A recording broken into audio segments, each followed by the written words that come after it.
Waduh, Panji Gumilang ketahuan berbohong saat pengacaranya keceplosan soal alasan sakit ketika mangkir dari panggilan polisi.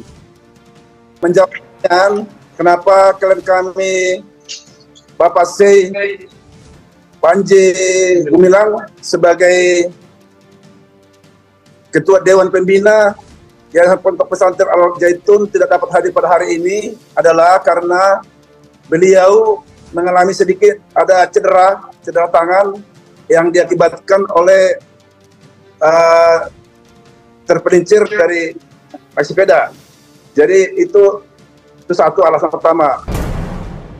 Hari ini seharusnya beliau hadir, namun berhalangan hadir. Ya, mungkin beliau ini kan sibuk ya, ada mengajar, ada banyak penelitian ada di dalam, mungkin agak kecapean. Ya mungkin itu aja saya kecapean ya.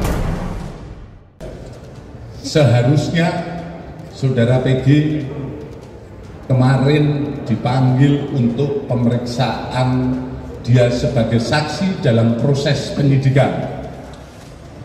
Namun yang bersangkutan tidak hadir dikarenakan alasan yang disampaikan adalah dengan surat dokter yang menyatakan bersangkutan sakit. Namun itu hanya surat dokter yang menurut kami secara formil tidak bisa kami buktikan. Pada awalnya tentunya kita menerima ketika itu ada surat keterangan dokter, sakitnya apa dan sebagainya. Namun ketika ini berulang-ulang, maka penyidik dapat nanti mengirim tim dokter untuk melakukan pemeriksaan langsung di tempat. Apakah sesuai antara keterangan dokter dengan kondisi kesehatan yang sebenarnya? Bareskrim curiga dengan surat keterangan sakit dari dokter yang dikirimkan oleh kuasa hukum Panji Gumilang.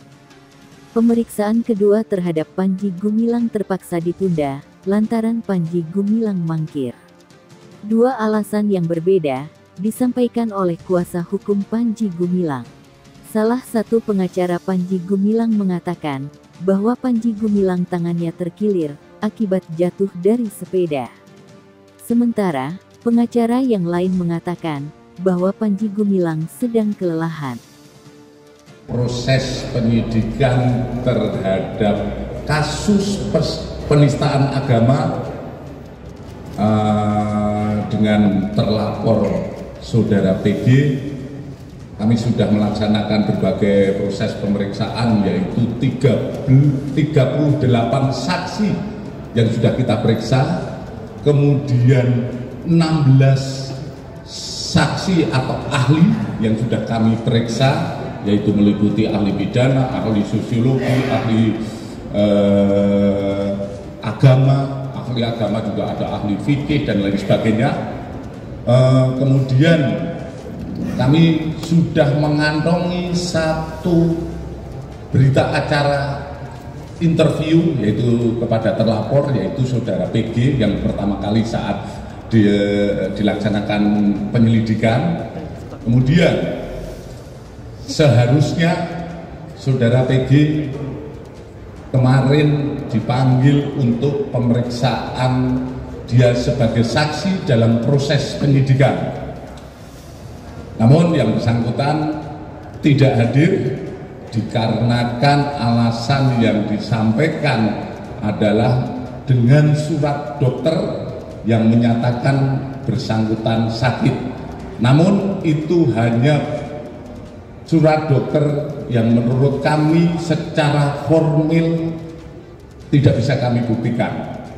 Oleh karena itu kami melayangkan panggilan kedua, yaitu kami panggil sebagai saksi dan diharapkan besok tanggal 1 Agustus yang bersangkutan bisa hadir untuk memenuhi panggilan kami. Karena kondisi sakit Panji Gumilang tak bisa dibuktikan, maka Mabes Polri meminta terlapor Panji Gumilang untuk datang kembali ke pemeriksaan pada Selasa tanggal 1 Agustus tahun 2023. Brigjen Juhandani menyampaikan Pemeriksaan kedua terhadap Panji Gumilang terkait dengan arah maju dari sejumlah alat-alat bukti dugaan pidana yang sudah ditemukan penyidik. Pun sekaligus untuk meminta keterangan terhadap Panji Gumilang atas sejumlah keterangan ahli yang sudah dilakukan tim penyidik. Dalam penyelidikan ini, Kompolnas juga memberikan pengawalan ketat hingga kasus pidana Panji Gumilang yang menjadi sorotan masyarakat agar diusut hingga tuntas. Ya, kami dari Kompolnas tentunya akan mengawal kasus ini terus sampai tuntas selesai nanti. Apakah nanti dalam bentuk gelar perkara kita hadir, kemudian juga kami mengupdate perkembangan penyidikan, termasuk kendalanya apa dan sebagainya, untuk memastikan penanganannya secara profesional dan mandiri. Di sisi lain, Penasihat Ahli Kapolri, Irjen Purn Arianto Sutadi, membeberkan alasan penanganan kasus Panji Gumilang lambat. Arianto menilai bahwa polisi sedang mengusut satu persatu perkara pidana Panji Gumilang. Menurutnya, hal itu tidak mudah dilakukan. Kalau itu saya tuh dulu tuh terputusnya karena bukti awalnya tuh kurang cukup kuat untuk diangkat menjadi fakta di persidangan itu, sehingga ya nggak bisa lanjut. Oh, bahwa ini memang suruhannya dari Panji Gumilang.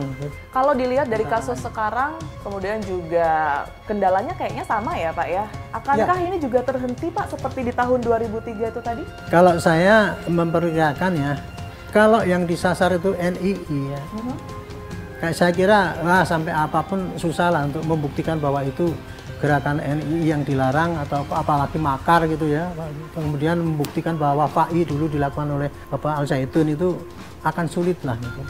Tapi kalau untuk yang TPPU, ya, yang baru kemarin Menko Polhukam juga yang sempat TPPU itu menurut saya itu sangat TPPU. telak sekali. Itu tidak akan mungkin seorang Panji Gumilang itu mengelak ya. Buktinya kalau itu saja itu sudah bisa dijerat dengan TPPU, karena di dalam TPPU itu bunyinya dalilnya sangat kuat sekali. Untuk menyidik ini tidak perlu pidananya itu dibuktikan lebih dulu. Lah kan berarti kan penipuannya nggak perlu dibuktikan dulu, atau penggelapan nggak perlu. Yang paling mungkin kan ini kan dia menggelapkan ya, menipu atau menggelapkan uang itu kemudian dipakai untuk kekayaan sendiri atau apa gitu. Brigjen Juhandani menyampaikan, sampai Jumat tanggal 28 Juli tahun 2023 proses penyidikan penistaan agama dengan terlapor Panji Gumilang sudah melakukan pemeriksaan sebanyak 38 orang saksi dan ahli. Saksi-saksi tersebut termasuk dari pihak pelapor dan para ahli. Kata Juhandani, tim penyidikannya mengandalkan keterangan dari para ahli agama, ahli fikih, ahli sosiologi, ahli agama, dan ahli pidana serta pakar IT. Juga tim penyidiknya sudah mendapatkan hasil kesimpulan dari pendalaman barang-barang bukti oleh tim Puslap 4 Polri.